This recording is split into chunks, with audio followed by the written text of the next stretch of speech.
Chapter 1: Shattered Reflection. The city was a maze of shadows and neon lights. Somewhere in its tangled heart, an old apartment building loomed silently against the cold night sky. It had witnessed decades of whispered secrets and desperate lives. Tonight, it became the stage for something far more twisted. The camera, or what could have been a camera in the mind's eye, panned upward, narrowing its gaze toward a single window on the uppermost floor. The soft yellow light inside flickered like a weary heartbeat. Within the dimly lit room, Brian Marshall sat motionless, his silhouette blending into the cluttered remnants of a life shattered.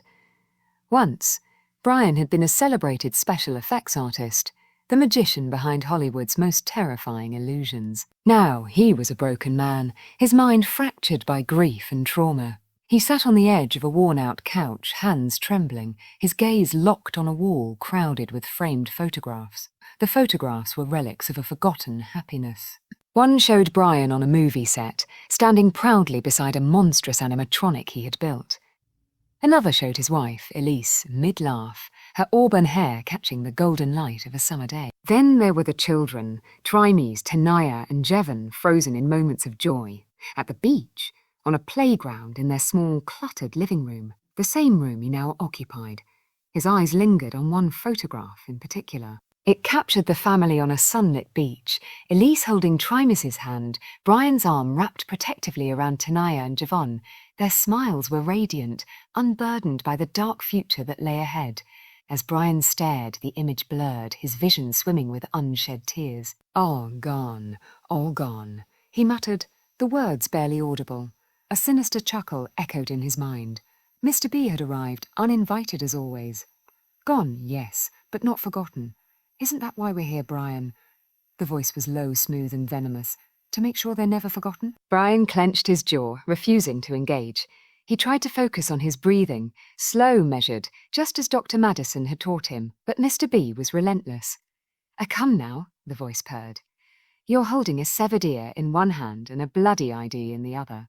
Surely that warrants some reflection. Brian's gaze snapped downward. In his right hand he clutched a human ear, fleshy, pink, grotesquely real. Blood dripped onto the worn carpet, forming abstract patterns that seemed to writhe under the dim light.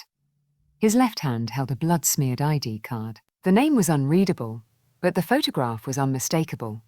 Dr. Madison. What did you do, Mr. B? His voice cracked. Oh, don't act so surprised. You know how this goes. I step in when you're too weak to do what needs to be done. She was a liar, Brian, just like all the others. She didn't care about us. None of them do. Brian staggered to his feet, pulse racing. He stumbled toward the bathroom, leaving crimson footprints in his wake. The fluorescent light buzzed angrily as he flicked it on, illuminating his reflection in the cracked mirror. His face was a ghastly mask. Blood streaked his skin, his eyes. Once warm and alive, were now hollow and haunted. He looked like a stranger, a grotesque caricature of the man he once was. This isn't real, he whispered, gripping the sink. It's just another hallucination. You're not real. Mr. B laughed, the sound echoing inside his skull like a mocking symphony. Oh, I'm very real, Brian. I'm the part of you that's been screaming to be heard for years. You can't get rid of me. You don't want to. I'm the only one who understands. Brian squeezed his eyes shut, willing the voice away. Wungiyo. Slowly the laughter faded, leaving only the harsh buzz of the overhead light.